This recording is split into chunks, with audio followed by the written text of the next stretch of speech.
is really one of the most recommended na pakiramdam ko nasa tamang kamay na ako.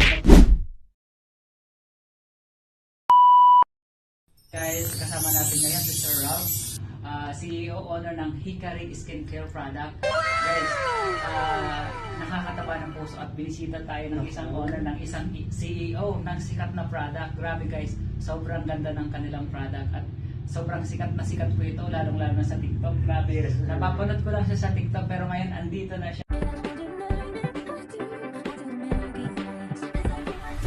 Bakit ka number one?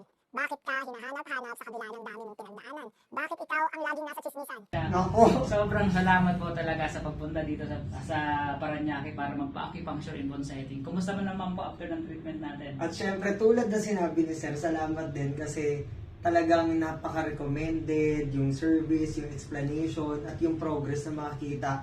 Kaya ako po super happy dahil pakiramdam ko nasa tamang kamay na ako sa pagpapaalaga nung mga problema ko sa likod, sa stress and all. So, to be honest, I've tried a lot of mga ganitong services, sir. Pero ngayon ko lang din masasabi na this is really one of the most recommended na pwede niyong puntahan in terms of yung mga bone setting, yung Acupuncture. acupuncture. So ayan guys, sobrang salamat Sir Rob. Sobrang thank you.